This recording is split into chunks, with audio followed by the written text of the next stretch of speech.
Hey kids, it's Grandmaster Ben Finegold once again here with Kid Chess.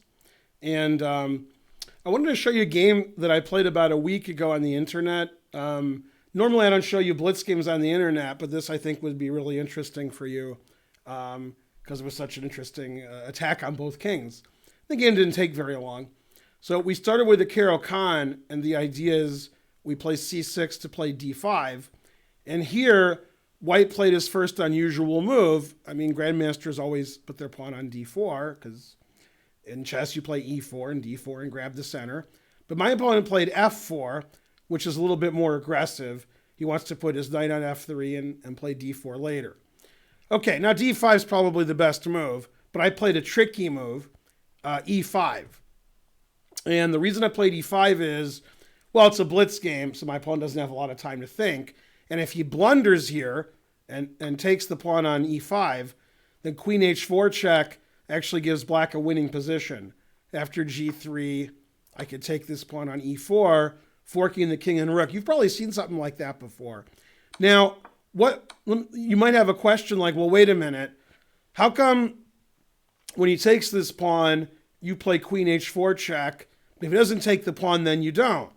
Let's say he doesn't take the pawn and plays something like knight c3. Now if I check, he can block with the pawn, and he's got this pawn chain here. I can't jump over his pawn. Okay, even if I could, it's defended. So what I need to play queen h4 check successfully is to have this pawn on f4 gone, so I can play queen takes e4. Now he didn't fall for that. He didn't take on e5. He played knight f3, and I played d5. And I've had positions very similar to this before. It's a very interesting position. We have a big fight in the center. Everybody can take everything.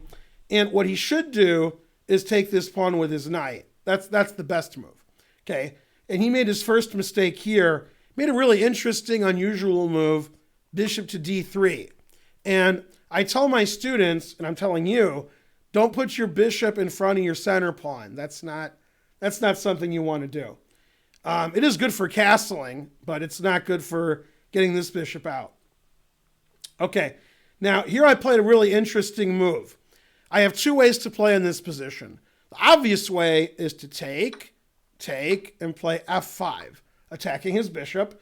And if his bishop retreats, I play e4, forking his bishop and knight. And that's actually the best way for black to play. That's what I should have done. Okay, but I got excited here because instead of playing the right move, I played an idea that I think I've never played, but that I've seen before in Grandmaster games 40, 50, 60 years ago. And this move is also good. It's the move f5, which is a really cool looking move. Look at all my pawns there. And the idea is, if he takes the f pawn or the d pawn, either one, I simply play e4, forking his bishop and knight. I can go here, or I can go here. So that's pretty cool that whichever way he takes, I fork his bishop and knight. And if it's my move, I can take either way and fork his bishop and knight. Okay, so he played the best move. Knight takes e5, getting out of the fork. And I took. And now he played a super aggressive move, which the computer says is bad, but I don't blame him. Okay, the best move is to retreat his bishop, and then black has a great position. Black has this great center. But he played the more aggressive queen h5 check. So you remember earlier in the video, I showed you me playing queen h4 check, which was good. Now he's playing queen h5 check. It turns out this isn't good. And the reason is after g6, well, his queen's hanging, his bishop's hanging, so he has to take. And then I take back. And now he takes my rook. And he's pretty happy. Normally, if you give up a knight and win a rook, that would be good for white. But it's not good here because I'm already attacking his bishop and I take his bishop. So if we count here, black actually has two pieces for a rook. But wait, it's white's turn and white can take a piece. And this is actually a bad move because his king is exposed. He should castle here. And the computer says black is winning, but it's not easy. Instead, he took a piece.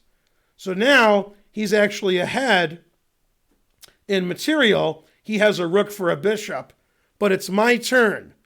And when it's my turn and all his pieces are still on the back row, I can get a big attack. So I played queen e7 check. Here comes my queen. Well, obviously queen e6 is terrible. If you play king d1, I checkmate you. So that's good for me. If you play king f1, I checkmate you in 2 moves. So he has to play king f2, and he did. Queen e2 check. He has to play king g3. Again, if he plays king g1, it's checkmate. Okay. And I give him a few checks. My queen and bishop make a battery, so he can't take my queen. Okay.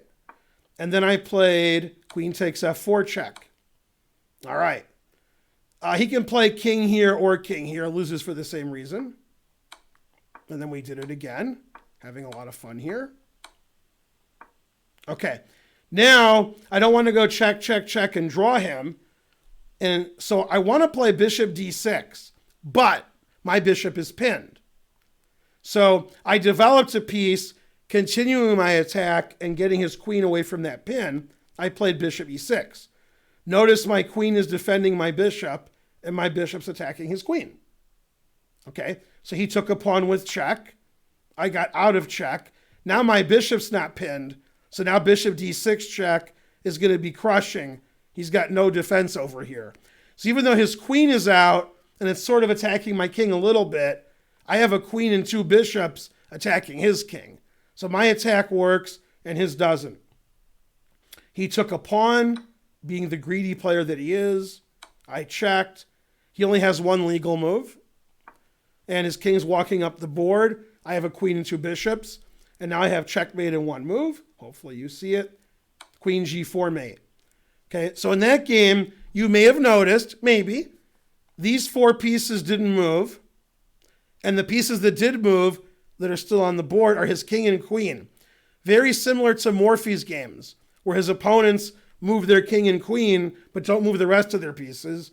And sometimes when their king goes up the board, like my opponent, well, then you lose the game.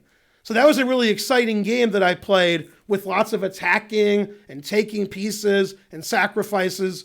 So when I turned the engine on after the game and I said, hey, engine, how did I play? I thought I was going to say, you played terrible. What's wrong with you? Why'd you play that move? Why'd you play that move? But I was surprised. It said that I played well. So I liked the way I played, sacrificing, attacking his king, forcing his king up the board, and eventually checkmating him. So I used almost all of my pieces to checkmate him, and he just moved out his king and queen. So he lost the game. Well, I hope you enjoyed that as much as I did. I'm Grandmaster Ben Finegold here with Kid Chess, and we'll have more videos for you soon. Have a great day. Bye, kids.